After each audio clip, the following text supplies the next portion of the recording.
soportarlo. La memoria de un soldado es un campo de batalla.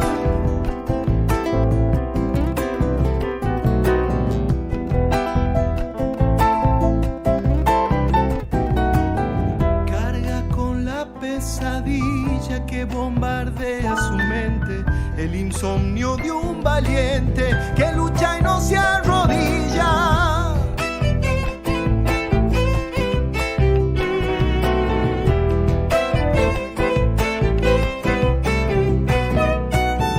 La historia que miente y calla, le mata el hijo una madre, su dolor no ha de taparle el frío de una medalla. Vengo a traerte un abrazo en una copla sencilla,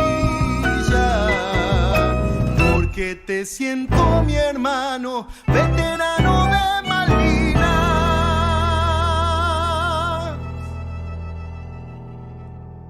¿Cómo estaba el nivel de la tropa? Que soy mi subteniente, yo sé que Córdoba vuelve. Ya estando en Malvinas, yo vuelvo, yo Córdoba vuelvo. Mire, sí, yo sé qué pasa, que de vuelta. Yo acá no me quedo. O sea, ¿de dónde sacar esa convicción, esa locura, viste? ¿Qué sé yo? Sí. El convencimiento de Félix Brito.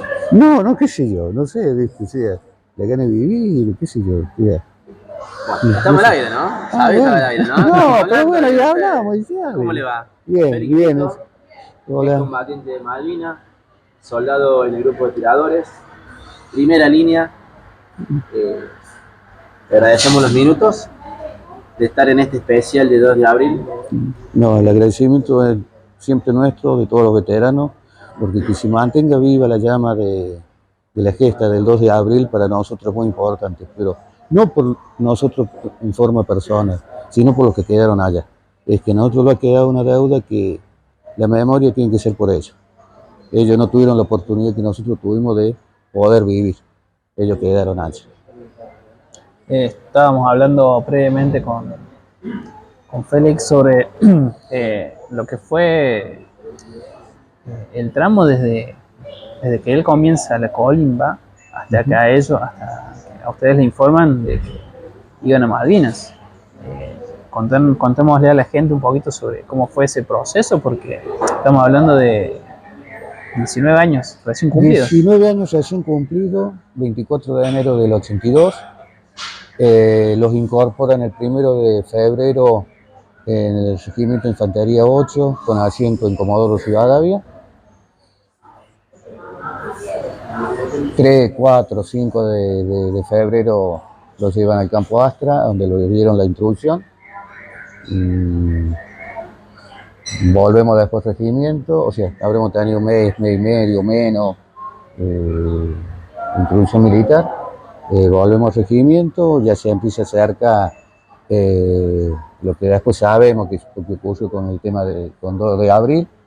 Los últimos 3, 4 días de marzo, el grado de delictamiento era cada vez más intenso, hasta que el 1 de la noche dormimos prácticamente vestidos, con el fusil colgado al pie de la cama, y el 2 los llaman a formación, los informan que se había recuperado Malvinas. A todo esto nosotros entendíamos que el conflicto era con Chile.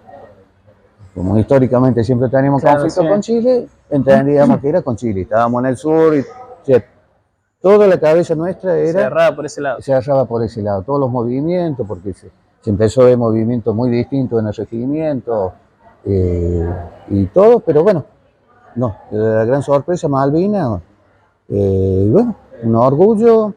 Los avisan que, digamos, que el regimiento estaba destinado a viajar a Malvinas. El viaje lo concretamos el 6 de abril. Llegamos a Puerto Argentino, estuvimos 2 o 3 días en los galpones cerca del aeropuerto, y después lo llevaron a Bahía Zorro, en la Gran Malvina, del otro lado del estrecho San Carlos, más o menos como para Orientas, y bueno, allí es donde tuvimos que cavar nuestras líneas de posiciones, que una de las misiones que los habían dicho que podía hacer era, íbamos a acabar la posición y después venía el reemplazo de la clase 62, que era la que tenía mucho más experiencia que nosotros. Lo cual es obvio, no ocurrió y estuvimos hasta el final. ¿Cuántos días fueron? Bueno, La guerra duró 74 días, entremos a sacar cuenta, tal vez andemos en 70 días, 72 días. No es que nunca lo saque la cuenta, no hay forma de ser tal vez tan preciso. Y la mayor parte del tiempo la vivimos en el Pozo Sof, en primera línea. hay cosas que son muy distintas. Hablando con Damián, hablando con Félix, hablamos de dos realidades totalmente distintas a la hora de enfrentar el mismo conflicto. Sí. La preparación de 2 meses, primero que todos sabemos que es muy poco. ¿Cómo fue la vida en esos 70 días? ¿Qué es lo que tuvieron que vivir junto con sus compañeros? ¿Y cuántos eran aproximadamente? Y el regimiento, o sea, estimo que fuimos como 800 los movilizados, o sea, los que llegamos a Malvinas del R8. De los cuales la gran mayoría éramos cordobeses.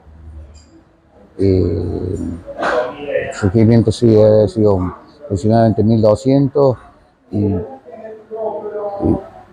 o sea, ¿cómo fue la vida? Y bueno, la primera misión fue el cavar las posiciones y prepararse. Allá tenemos nosotros el orgullo de, o sea, porque fuimos al campo de batalla y no habíamos jurado la bandera, digamos, para enfrentar la batalla era algo, un requisito todavía que no estaba cumplido. Nosotros juramos a la bandera allá en Malvinas, debemos ser uno de los, no me atrevo a decir tal vez los únicos que los tocó en el campo de batalla hacer la jura. Y hoy con el tiempo uno ve y dice, qué orgullo, qué fuerte lo que los tocó vivir. En ese momento, bueno, uno tenía otra sensación. Era más inconsciente. Inconsciente, y el de decir también por qué estoy acá, qué sé yo, o sea, cuestionamiento, pero bueno, es lo que tocó en la vida. Claro. Hacer llegar, preparar el pozo, la línea de batalla ahí. ¿Qué recuerda? Mucho frío, faltaba comida. Sí, faltó comida. Allá llegué a pesar 47 kilos en lo personal, pero como estos son buenas reflexiones que uno las toma con el tiempo. No fuimos de campamento, fuimos una vez. Ni para hablar ni bien, ni mal, ni nada. O sea, yo siempre lo que valoré es haber vuelto bien, íntegro. Lamento muchísimo que no todos pudimos volver de esa manera, que después insertarse acá no fue muy sencillo. A muchos tal vez todavía les cueste. Yo valoro lo personal, lo mío. No dejo de ver, por supuesto, lo que le pasó al compañero. Pero en el caso mío, volvimos de allá y la idea era, bueno, había que continuar la vida. Y lo de allá ha sido una etapa, un aprendizaje tremendo, un orgullo. Sé que hubo muchísimas cosas más hechas, pero bueno, no lo podemos cambiar, es lo que nos tocó vivir. O sea, hoy tal vez fácil hablar, como se dice con el diario El Lunes, ya pasaron 42 años. Pero bueno. Por ahí suena medio chocante el decir, tuvimos casi la misma cantidad de días de preparación que en la guerra. Sí. No, es totalmente una locura. En algún momento de estos 42 años, lo que yo estoy diciendo ahora es como paz y amor y todo. Interiormente ha habido momentos de querer recriminarle a la gente que estuvo a cargo. Exactamente, la gente que estuvo a cargo. ¿Por qué? ¿Por qué los mandaron de carne y cañón? Yo entiendo que a los 19 años nací de vuelta. Lo que hacían ustedes era plantar la línea de defensa en el caso de que los ingleses Los atacan. quisieran hacer Un ataque, la avanzada que se hizo a través de la estrecha, o sea, la cabecera de playa de San Carlos. Ellos ahí hacen, claro, bajan, bueno, en teoría el frente que nosotros cubríamos era uno similar, que hoy me decís, nunca lo entendí por qué no los atacaron. Después, con todo este tiempo que ha pasado, información que llegó de un lado, de otro, es como que los ingleses entendían que nosotros estábamos bien protegidos, claro, y que éramos difíciles de superar.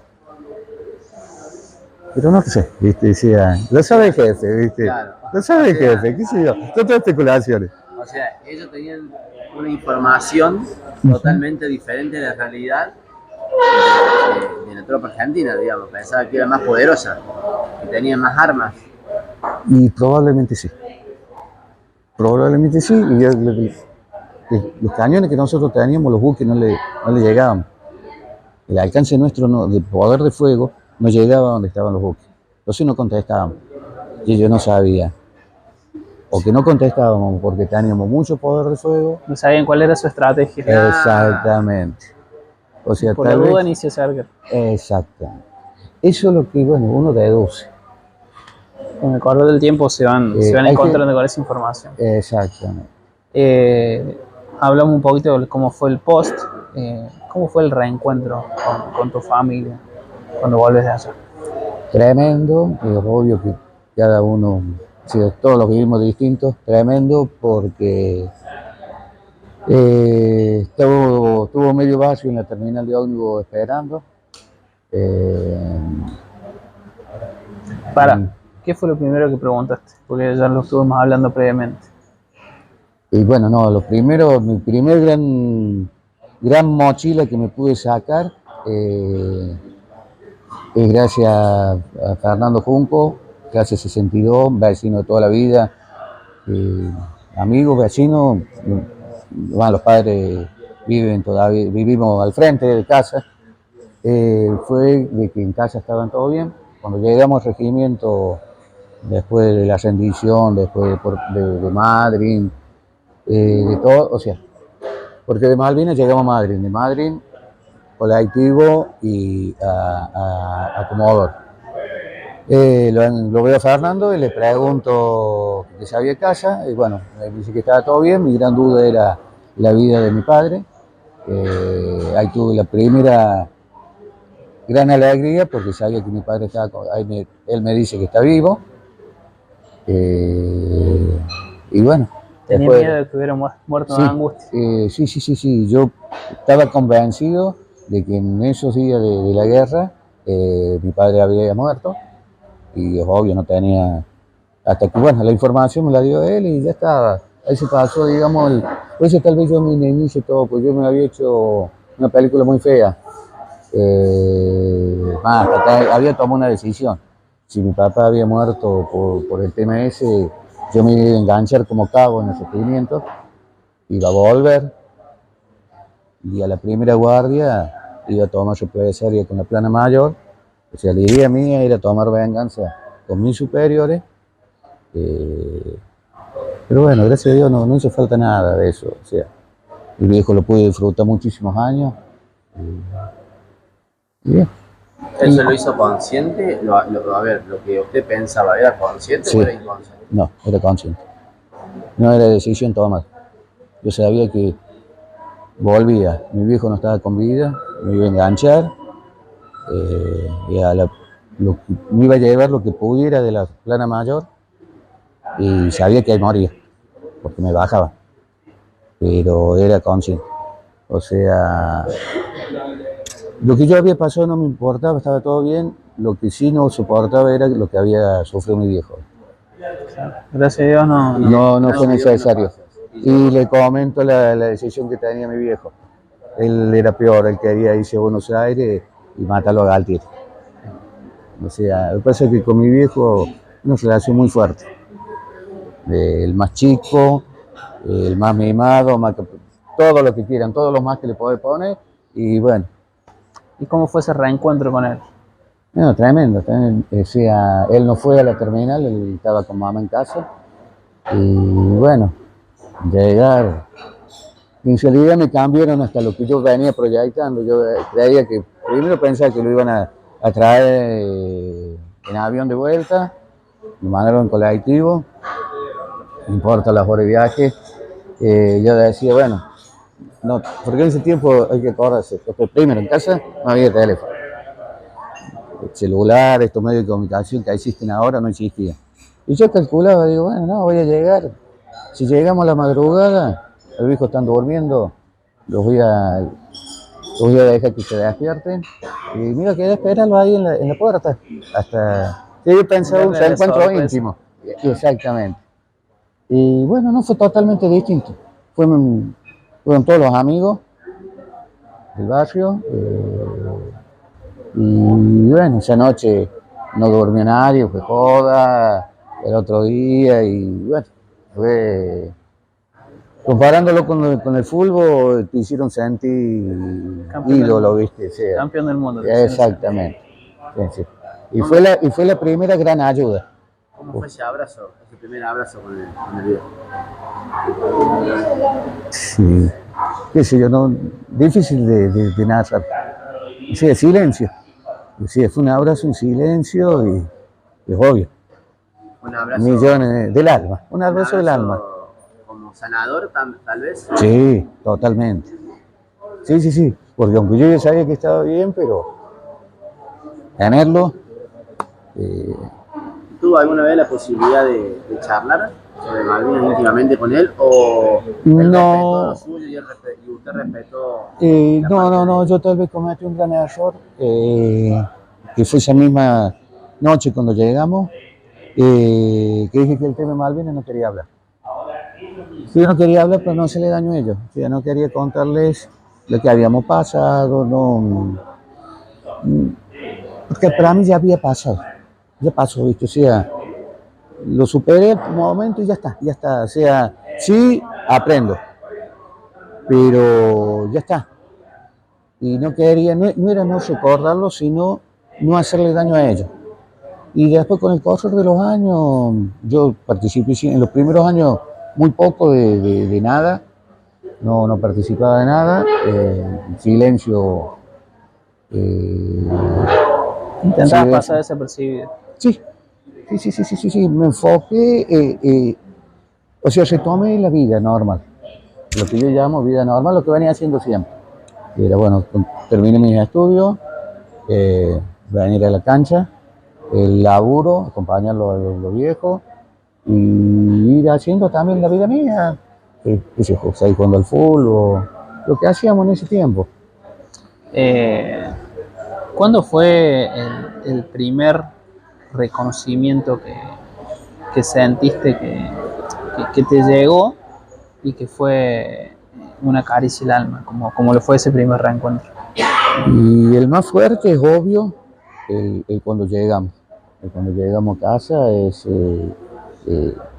sea, pero yo no lo sentía desde el hecho de egoísmo de la guerra ni de nada, sino yo era ¿cómo decirlo? Yo fui a hacer la colimba, no fui a la guerra. No sé si eso fue una autoprotección o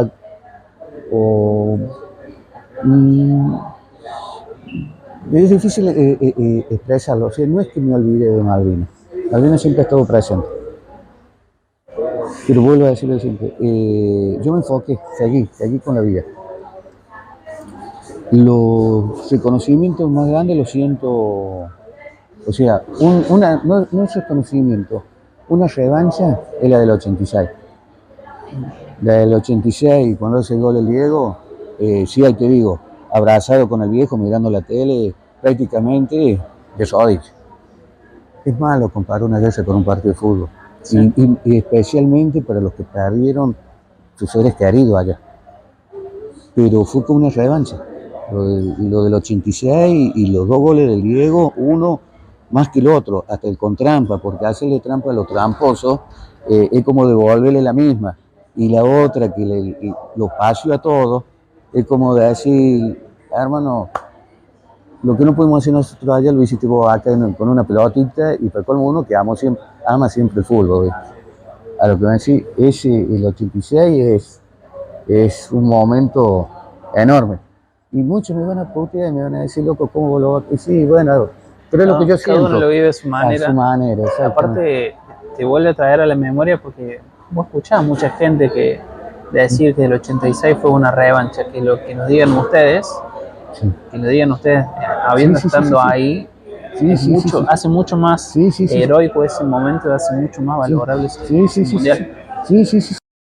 Pero Malvinas es soberanía, es parte de nuestro territorio. Y el poder después, cuando los comienzan a invitar de los colegios, poder hablar con los chicos. Y la gran caricia es decir, porque primero se sentía, o yo lo sentía, el peso de la derrota. Hoy sí empiezo a sentir el peso de la victoria. ¿Cuál es el peso de la victoria? Que a 42 años, no tan solo que se hable del tema, uno sabe, ya entendió que no se va a olvidar nunca. Y eso es gracias a ustedes, gracias a los medios de comunicación, gracias a las nuevas generaciones, y lo digo que lo han tomado como propio. O sea, es como que estamos dejándole la posta, con nosotros ya lo estamos yendo. Ese tiempo de silencio, y fue malo, fue tiempo que se perdió, pero bueno, es como que hoy lo recuperamos. Estamos haciendo cosas. Hay muchachos veteranos que hicieron siempre, la tuvieron más clara. Otros no la tuvimos tan clara, de que había que continuar. Y se ha continuado, y el punto, y vuelvo a atarlo al fútbol. En Qatar, personas de otra nacionalidad hayan cantado muchachos, y que se los mencionen los pibes de Malvinas, no tienen ni idea cómo se me caían las lágrimas. Porque digo, ya no somos nosotros, el mundo también, el mundo. Y gracias a la pelotita, nosotros hemos trascendido. Y no por trascender, sino porque que no se olvide. 150 años que sabíamos que existía Malvinas, pero no de esta forma. Y en los primeros años no fue así. Estuvimos ocultados, los mandaron, lo hicieron firmar, de que no podíamos hablar también, secreto de confiabilidad. También teníamos, digo por mí, eso, la derrota. No era fácil hablar de la derrota. Pero bueno, cambió. Y en estos 42 me decía, y hoy siento que se ganó, porque se está ganando. Se va a continuar esto. Ya sabemos que esto continúa. Escuchándolo a Félix, me hace pensar y analizar, y lo hablábamos en la mesa de café, tan rica por cierto, es decir que el trabajo y el fútbol, el trabajo e instituto te salvaron un poco la vida. Sí. Eternamente agradecido. Luego esto de mucho trabajo, el fútbol, el Diego, el fútbol, el instituto y el trabajo lo llevaron a Félix Brito a otra dimensión, y a no a la dimensión de la tristeza, de la angustia. Exactamente, ni de la depresión, ni nada. No. La vida, o sea, fútbol es vida, el trabajo es vida, estar activo, sentirse útil, el poder de decir y lo que uno siente que es lo que vivió. No quiere decir que sea la gran verdad ni nada, seguro que otros tendrán muchas cosas mejores para contar, y que sean más valorables, pero a mí me sirvió. Y los amigos, lo que yo llamo el barrio, mi familia grande. O sea, es obvio que el primer núcleo duro fue la familia y los amigos íntimos. Yo tengo un par de amigos que cuando estoy haciendo la colimba, ellos se instalaron en casa. El respaldo que tuvieron mis viejos fue tremendo. Y recién no lo vieron. Pero uno de esos amigos es Horacio. que trajo, que vino a abastecer acá al bar. Él y el hermano más grande, la mamá de Fernando, o sea, ellos fueron la contención y me voy a estar olvidando de un montón, pero ellos estuvieron no, y no digo que fueran a reemplazarlo, pero fueron a acompañarlo. Yo tengo la última y le voy a dejar la última a David. ¿Qué le diría al Félix que miraba esa bandera bajar y esa bandera inglesa subir? ¿Qué le diría hoy?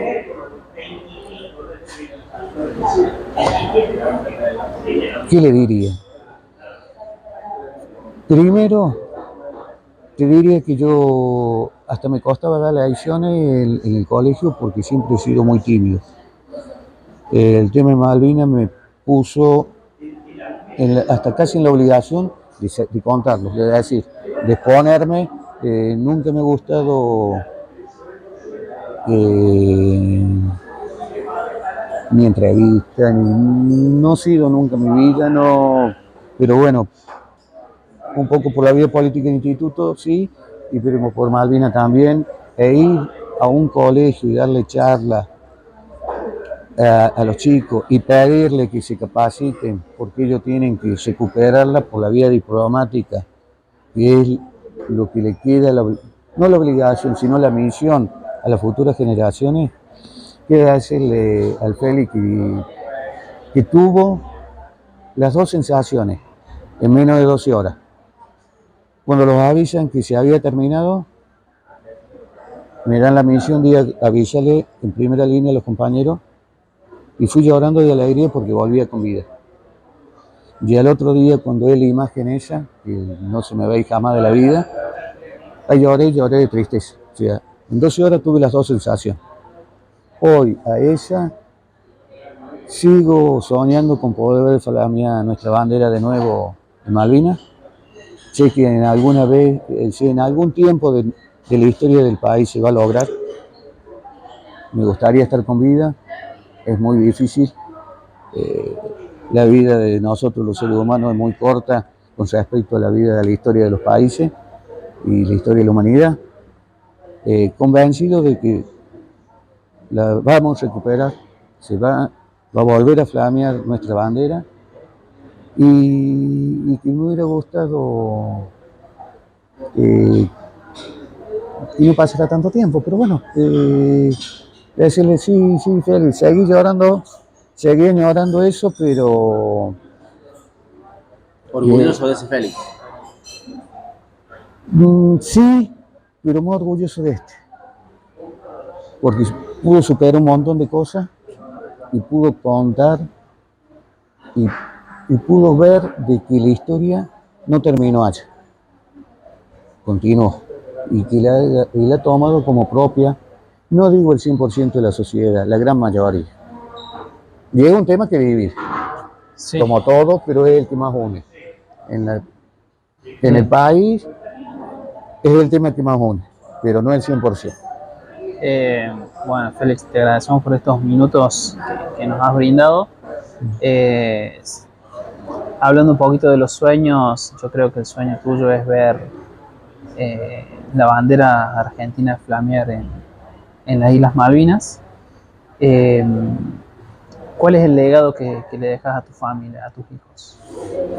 No tengo hijos naturales, no, con mi señora no tuvimos familia, tenemos una hija del corazón, ahora anda el pequeñito, que por eso le decía no vamos a casa porque está repegado el sobrinito nieto. Legado, me hubiera gustado que tuviéramos un país muchísimo más estable, que no tuviéramos tantas diferencias, tanto encontronazos, que la causa de Malvinas, a pesar de que hay una mirada que se lo ata al proceso militar, y si lo tomara con toda la dimensión de lo que significa para el país, para la economía del país, para el prestigio del país.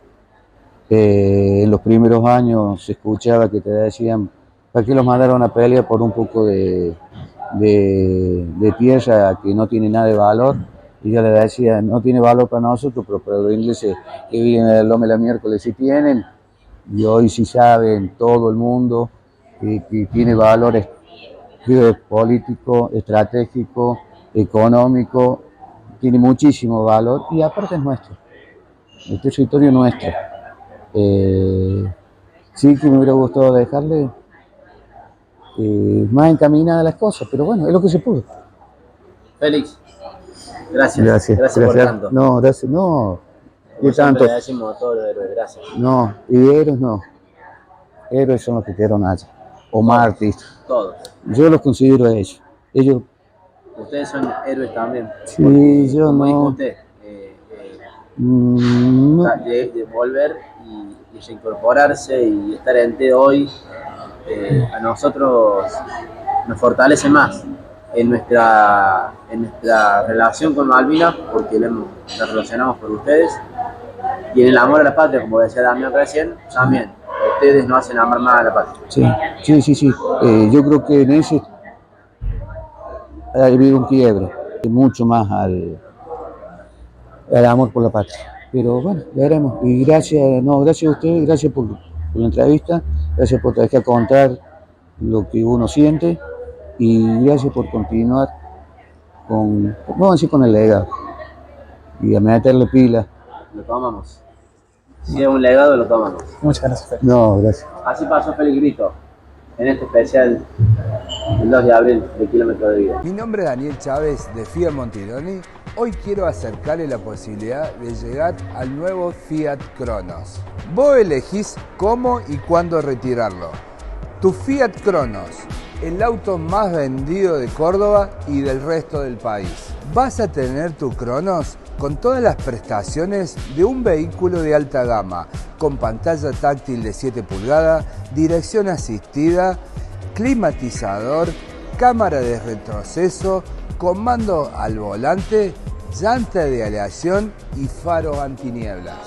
Además, Fiat te da la posibilidad de retirar con una mínima entrega del 10, del 20 y del 30%, sin banco, sin financiera, directo de fábrica. Y si tenés un usado, te lo recibimos al mejor precio del mercado.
La bandera media asta eternamente de duelo busca alguna explicación por sus hijos que no han vuelto.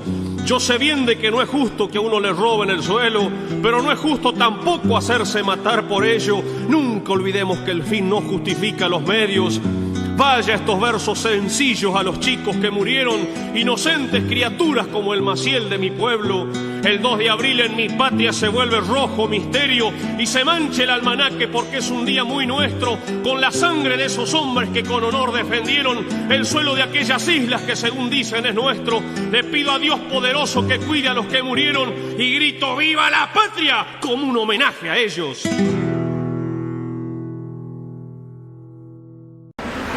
¿Qué es lo que es el submarinista?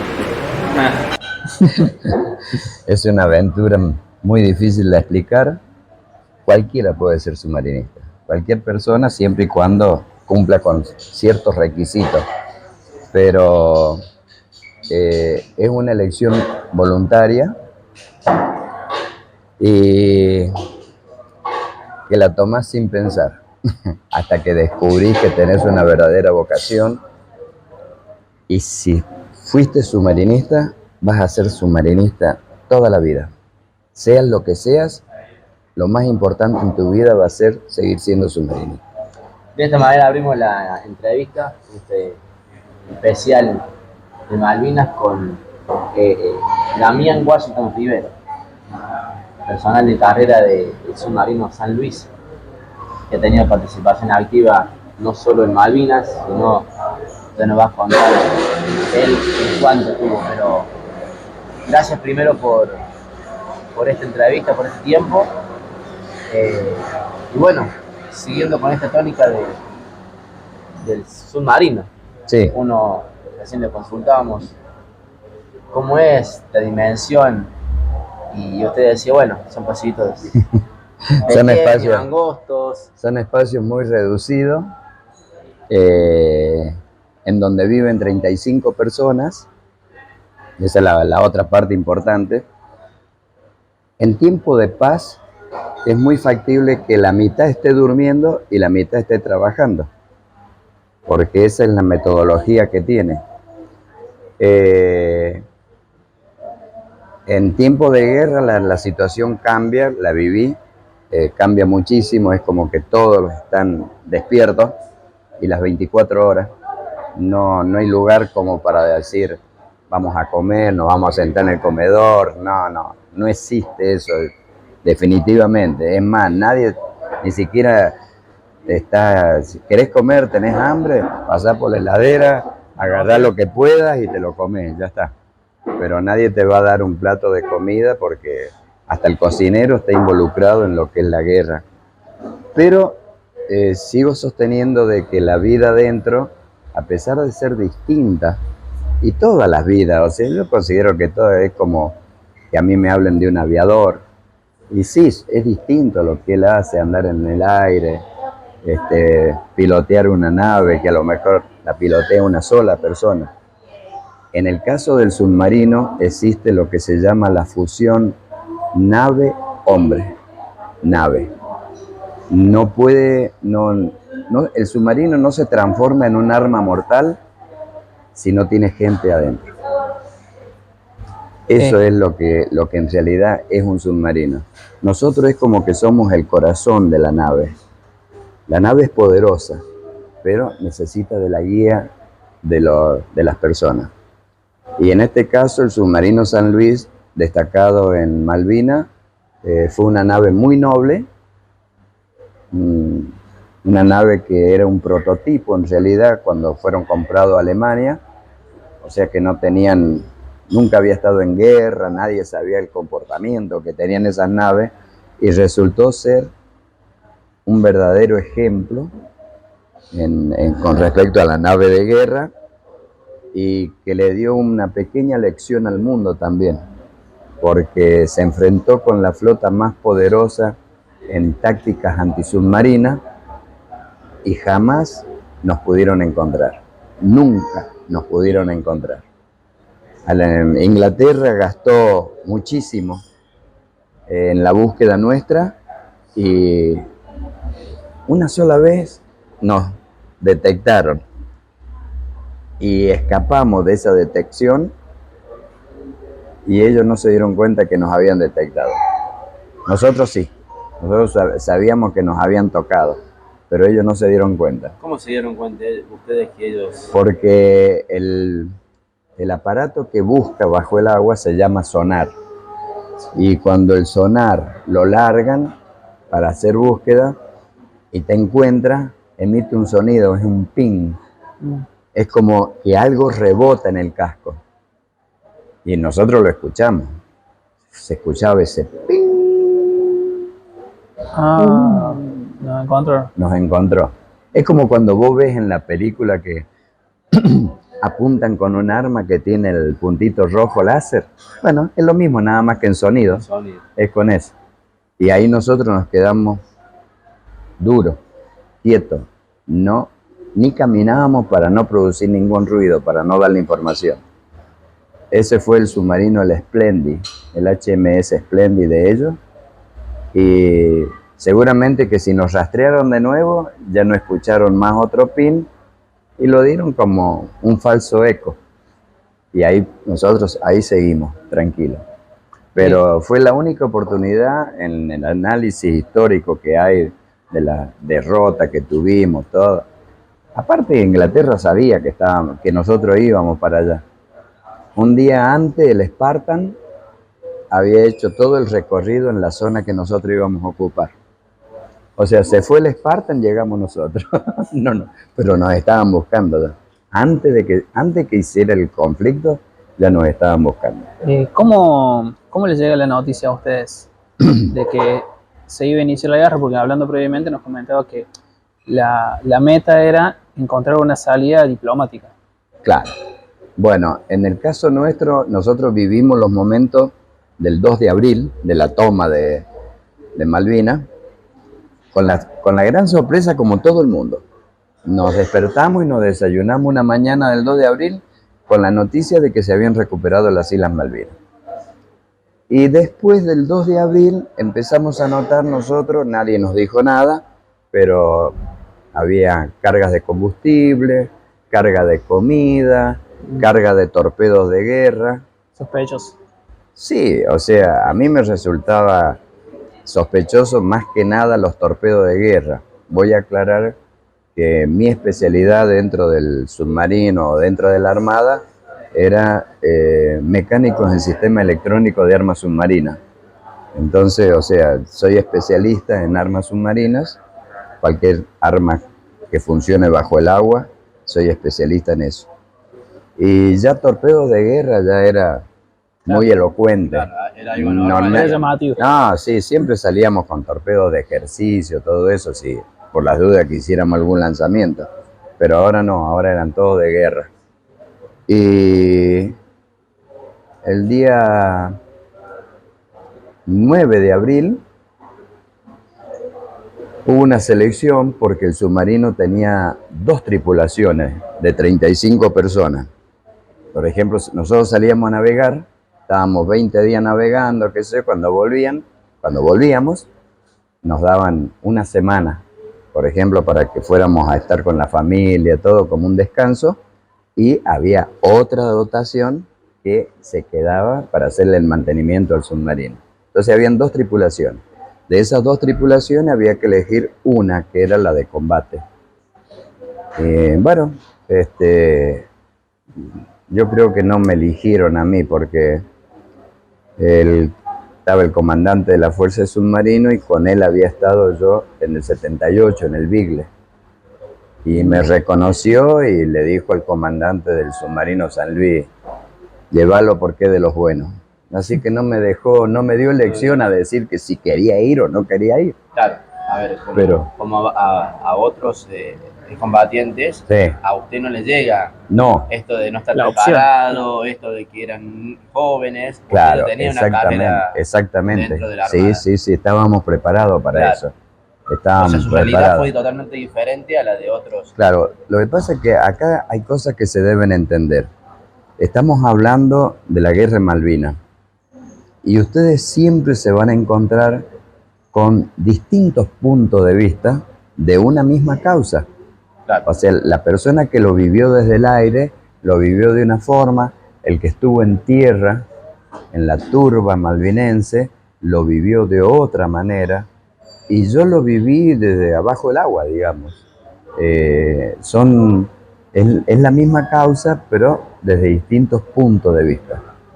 Eso es lo que hay que comprender. Concretamente, ¿cuál era la misión del submarino al llegar a la isla? O bueno, o también cómo es el proceso primero de cómo se enteran de que Sí. oficialmente iban a... Nosotros, al final de cuentas, nos enteramos, pero cuando estábamos bajo el agua. Zarpamos un 11 de abril y ahí es donde el comandante ya había recibido un sobre cerrado, pero ese sobre únicamente se podía abrir cuando estuviéramos sumergidos. Al abrir el sobre y leer las órdenes, nos destacan primero al sur, más o menos frente a las costas de Santa Cruz.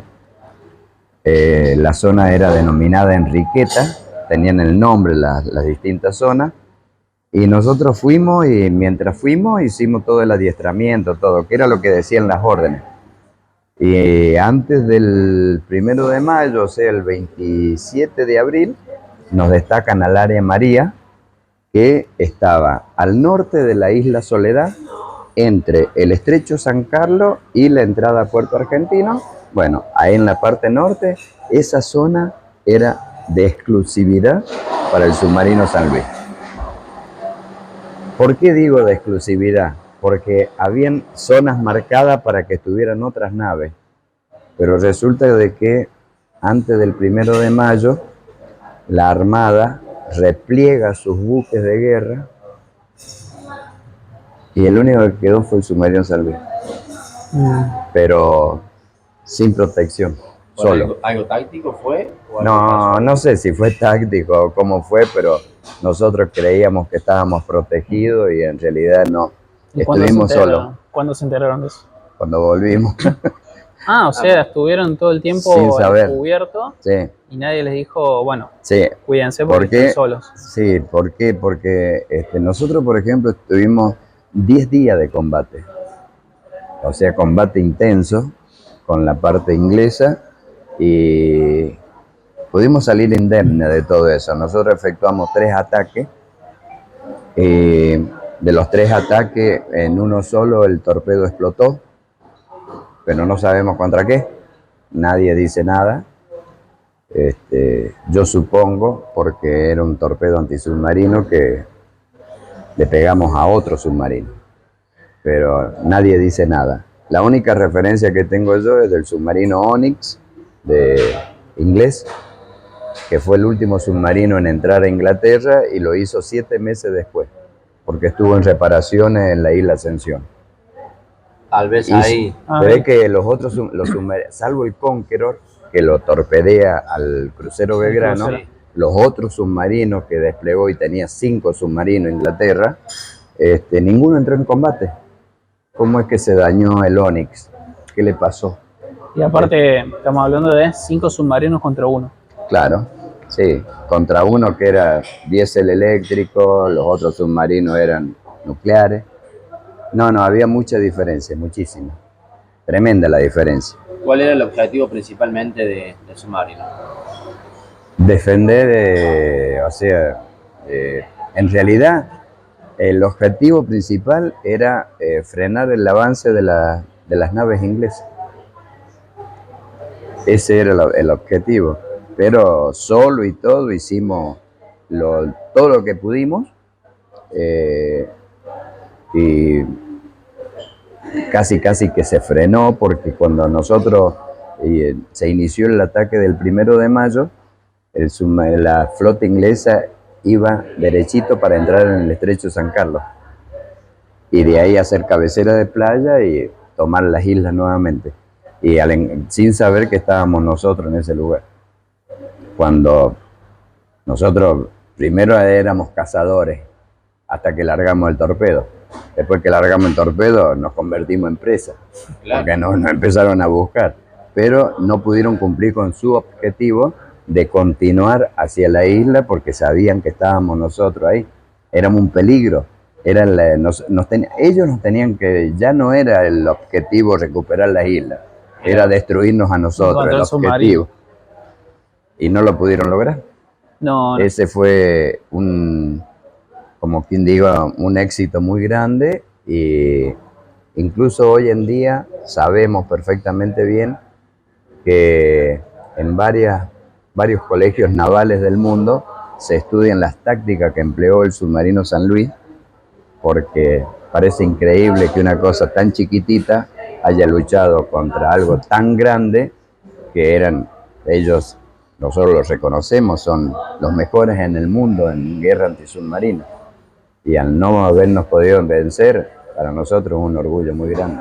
Aparte estamos hablando de una diferencia de 5 submarinos nucleares contra uno de acá, y como usted dice, diésel, eléctrico. Sí, o sea, sí. totalmente distinta a lo que era la realidad. En ese No, momento. sí, era la lucha como se la han denominado en muchos lugares, Goliat contra David. Era lo mismo, Muy exactamente desigual. no, totalmente desigual. Pero hemos tenido oportunidad nosotros y a través de nuestro comandante de hablar con la gente, ya con guerreros ingleses. Y más allá de que fueron nuestros enemigos y todo, pero el inglés tiene una forma de ser.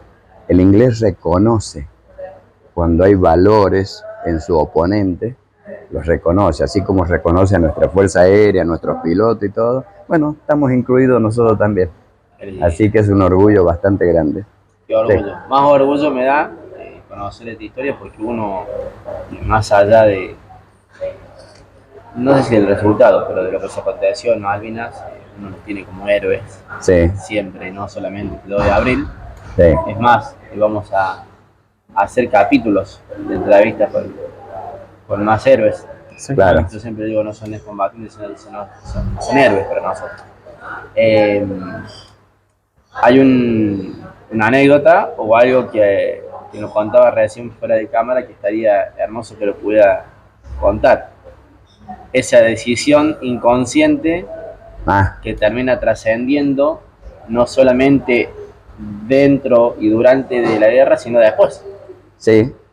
El hecho en concreto del cual me estás hablando se trató de cuando un helicóptero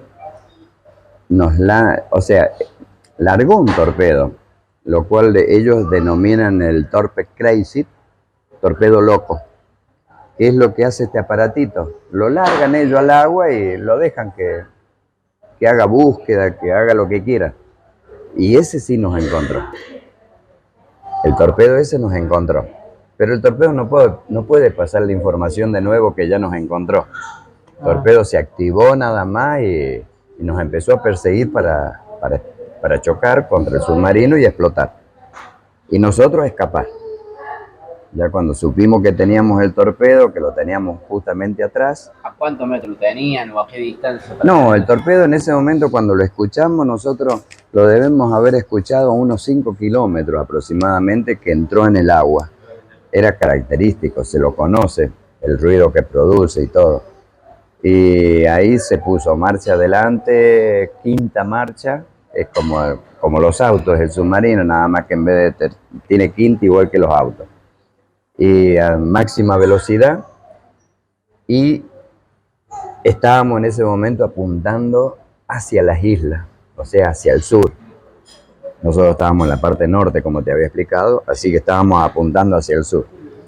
Y como por ejemplo, saber a qué profundidad estás, se hace todo por medios electrónicos, por sonido, pero no podíamos nosotros hacer algún tipo de sonido porque le mandábamos mejor información al torpedo para que nos atacara. Así que nos guiamos por las cartas y realmente las cartas no daban una buena información. Así que en un momento determinado chocó el submarino contra el fondo y inconscientemente, y lo voy a decir con total veracidad, inconscientemente abrí unas válvulas que dejan escapar el aire de unos tanques, se llenan de agua. Estamos hablando de una cantidad de agua de 400.000 litros aproximadamente. Entonces con eso logramos que el submarino se arrastrara en el fondo, formara una cuna y se asentara ahí.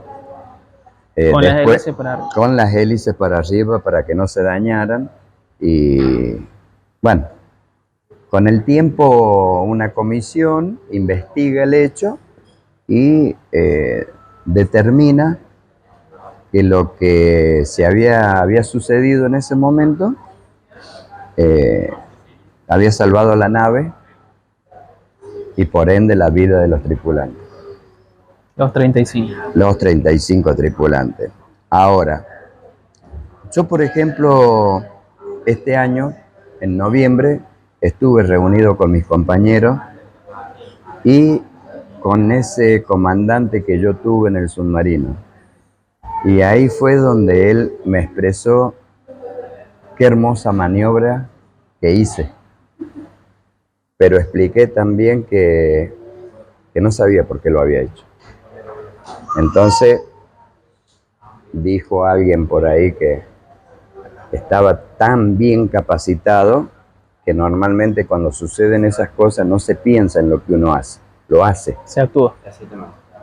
Yo acepto muchísimas cosas, pero las que no entiendo, o sea, no soy un robot, soy un ser humano. Y no me gusta ser robot. Pero bueno, por eso no me adjudico yo el hecho de que le haya salvado la vida a mis compañeros. Ellos sí, o sea, ellos todas las veces expresan lo mismo, pero no, yo no. No, eran mis compañeros y siguen siendo mis compañeros y siguen siendo mis héroes. Más allá de lo que vivimos, porque hace 42 años, en esta fecha ya lo estábamos viviendo, así que... pero bueno, fue un hecho que me marcó en la vida, un hecho del cual me enteré 10 años después, o sea, no es que me haya enterado en el momento. Pero bueno, fue lindo, fue hermoso compartir una vida dentro del submarino, fue hermoso ser un granito de arena en la historia argentina. Hay muchas cosas que uno tiene que analizar, por ejemplo, que fue la única guerra en el siglo XX, que nosotros al largar, por ejemplo, torpedos de guerra, fuimos el primer país sudamericano que largó un torpedo de guerra. O sea, hay muchas cosas, hay muchos detalles que hacen a que nosotros quedemos, como quien dice, en la historia, en la rica historia argentina. Y yo siempre dije de que a lo mejor Malvinas, más allá de lo que uno pueda pensar, es una linda historia de amor, pero de amor a la patria. Ese es el tema en sí. Y cuando uno aprende a amar la patria, ya es distinto. Es totalmente distinto en cualquier aspecto que se lo nombre. Y es muy difícil amar a la patria. Es como que amar a la patria te tienen que enseñar a amar. Pero a mí no me enseñaron a amarla. Tuve que aprender a los golpes, como quien dice, estando en una situación muy crítica, pero de la cual estoy muy orgulloso de haber participado. ¿Cómo fue el post-guerra? Porque ustedes cuando se enteran de que finaliza la guerra, Sí. y cómo fue el comienzo de lo que fue el post-Malvinas. Bueno, en el caso mío, después de haber estado en Malvinas, yo a los 4 años tomo la decisión de dejar la carrera ya. Que creo de que fue una decisión a la cual siempre yo denominé efecto de la misma causa, porque no tendría que haberla abandonado. Yo estaba preparado para otras cosas, o me estaban preparando para otras cosas, en especial era la enseñanza que le podía dar a futuros submarinistas. O sea, esa era la preparación mía. Consideraban de que estaba muy capacitado para formar futuros submarinistas. Y yo tomo la decisión de abandonar la carrera. Entonces me encuentro que tenía que aprender a ser civil. Y con la especialidad que yo comenté, mucho trabajo en la República no tenía, porque acá no hay especialistas en armas submarinas, ¿sí? Acá no fabricamos armas submarinas. No había Entonces una carrera que se haga después. No. Entonces tuve que defenderme con los conocimientos que ya tenía yo, que eran de electricidad, mecánica, hidráulica, neumática, y bueno, y con todo eso, empezar a trabajar, pero también empezar a olvidar, porque aparentemente todo lo que yo había vivido era como que me hacía daño. Era preferible guardar silencio, no involucrarse en nada. No era necesario que las personas que me rodearan supieran. quién era yo. Era preferible que pasara desapercibido, que conviviera con el resto de los seres humanos como convive cualquier persona. O sea, yo no tenía nada. A mí, por ejemplo, la primer medalla que me otorga el Congreso de la Nación Argentina me la da en la época de Duhalde.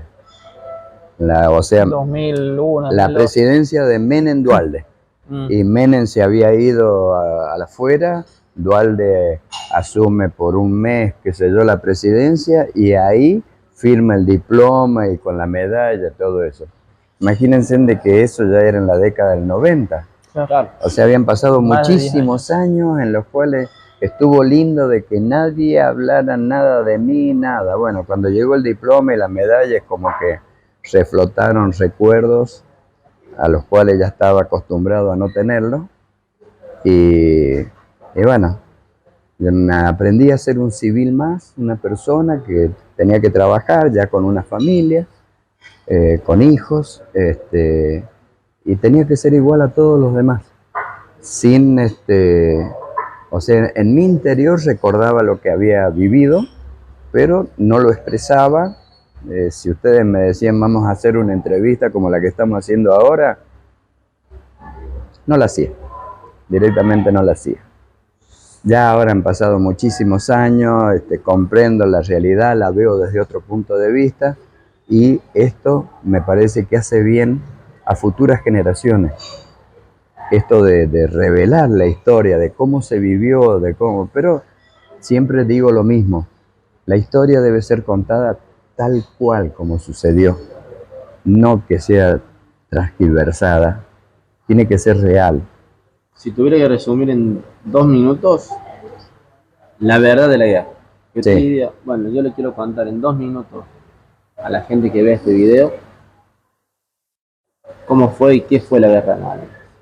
Yo les diría, en un principio, de que hay malos conceptos vertidos, como por ejemplo que fue la locura de un borracho, y hablaban del general Galtieri en ese momento.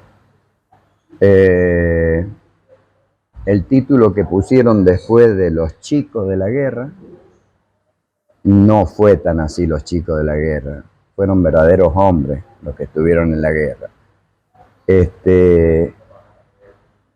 Que fue necesario esa acción, y yo la considero justa, que fue una acción justa, porque así como decimos nosotros y lo dice todo el mundo, las Malvinas fueron, son y serán argentinas.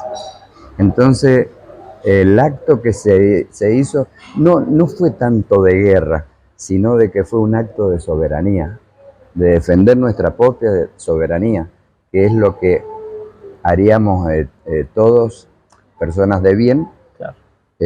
Con respecto a lo que es la patria. Pero para eso, es como lo dije en un momento determinado, hay que aprender a amar la patria. Si no, no podés hacer acto de soberanía. Pero la guerra fue eso, o sea, la guerra, ese conflicto que hubo, ¿no es cierto? Más allá de haberse llevado más de 600 personas, 600 argentinos, que esos sí que son verdaderos héroes. Son los héroes que no tenemos que olvidar. Y no solamente un 2 de abril, son héroes que se recuerdan los 365 días del año. Pero ese conflicto que hubo, que no lo produjo nuestro país, sino que tuvimos que entrar en él, pero considero de que es un conflicto justo. Nuestras islas, como bien digo, nuestras, todos tendríamos que saber que son nuestras, realmente, verdaderamente nuestras, y es por lo cual hemos luchado. No, ¿tenés alguna pregunta más? Yo tengo una más que me gustaría hacerle la última, si te doy Sí. La última voz, negro, y después... Dale. ¿Qué le diría Damián Washington a aquel Damián Washington que quedó allá en Malvinas? ¿Qué le diría? Que vaya, que busque la forma de hacer un viaje a Malvinas y que me traiga la mitad de mi vida, la que quedó allá. Porque ahora, por ejemplo, no estoy completo. Hubo un Damián Riveros que a partir del 1 de mayo fue distinto a lo que era antes. Ese es el punto justo que marca un antes y un después. Mi vida, la mitad de mi vida, quedó en esas islas. Entonces le diría a Damián que vaya y me busque esa mitad y me la traiga, porque la necesito. Bueno, es difícil salir después de esto. Para ir cerrando un poquito la nota, queremos agradecerte también por estos minutos que nos has concedido. Bien. Y que nos cuentes, porque ya hablamos mucho sobre todo lo que pasó. ¿Qué sentiste en el reconocimiento que te hicieron 25 años después? ¿Cómo fue ese momento? ¿Cómo fue ese momento de reconocimiento a una tarea que, aunque vos no lo digas, le salvó la vida a 35 personas y que le salvó la vida a un submarino? Bueno, eso es lo que la historia a lo mejor no va a contar por ahí, ¿no? Si no lo digo yo. Pero fue un acto muy emotivo y sigue siendo un reconocimiento por parte de mis compañeros, con los cuales todos los años nos encontramos. 1 de mayo, por ejemplo, este año vamos a estar en la banda, Santiago del Estero. El año pasado fue acá en Córdoba, el año anterior fue en San Juan, el año anterior fue en San Pedro de Colalao, en Tucumán. Ahí nos reunimos el 1 de mayo y como nadie nos homenajea, nos homenajeamos nosotros. Pero bueno, en esa oportunidad, por parte de mis compañeros, comandantes, oficiales y todo, me hicieron sentir distinto. No especial, distinto nada más, pero creo que dentro de mi persona existe un gran orgullo porque di realmente lo que tenía que dar, y eso para mí está más que bien, está muy bien, está muy bien. Y el submarinista sabe muy bien de que su vida no es suya, sino que es de sus compañeros. Estamos todos mancomunados para, son uno solo. Sí, para ser uno solo. Así que está bien. Me tocó hacer algo por ello y espero haberlo hecho bien. O sea, vamos a terminar. O Sí. sea que para a este Damián, no sé si lo podemos enfocar ahí Juan, a este Damián que quedó allá, le decimos que pueda volver a traer esa partecita. Sí, es necesario. Bueno, como estas fotitos, como estos recuerdos, hay muchos más que Damián nos ha compartido, así que también van a ver muestras de esto que es nada más y nada menos que él dentro del submarino. Fotos reales dentro del submarino en plena guerra. Así que Damián, agradecido por su tiempo. Bueno, Gracias, muchísimas como siempre, gracias a por tanto. ustedes. Son unos héroes. Le hacen tenerlo a un héroe adelante de uno es muy gratificante. Gracias. Y poder Gracias. contar la historia de ustedes, para nosotros nos llena de orgullo por el hecho de que por ahí no sé si hay tanta concientización o tanta información Sí, sobre las hazañas que han realizado. seguro. En una guerra, como usted dijo, David contra Goliat. Exacto. A mí les quiero agradecer a ustedes porque considero de que en la época del 82 ustedes no había estaban. más nacido. Y eso es muy bueno. Es bueno que las generaciones que nos superan a nosotros estén en este tema y den a conocer la verdadera historia de Malvinas con su participante, que es importante. Esto no es igual que cuando nos hablaban o nos enseñaban el cruce de los Andes de San Martín. Lamentablemente no teníamos por ahí un granadero No hay para testigos. preguntarle cómo vivió. En cambio ustedes están ahora valorizando muchísimo con la gente que vivió todo esto. Y eso es muy importante para futuras generaciones. Es así, es el amor a la patria que ellos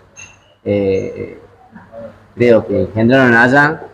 Uno lo engendró desde el vientre de mamá, de su mamá, nuestros padres, nuestros tíos, en el caso de David, y de ahí compartir el amor a las otras generaciones, porque esta causa y ellos no se pueden olvidar. Así que gracias, Damián. Gracias a ustedes.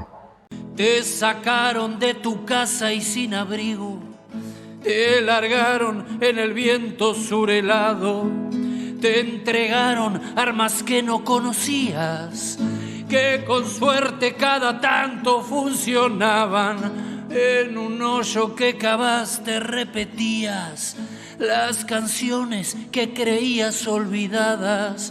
No sabías que era sentirte tan lejano, ni que el hambre se comiera tus entrañas. Solo estaba la mirada de un hermano, con la misma incertidumbre en la mirada. Por siempre serán héroes, por siempre serán héroes, por siempre nuestros héroes de Malvinas. Y por siempre serán héroes, por siempre serán héroes, por siempre nuestros héroes de Malvinas.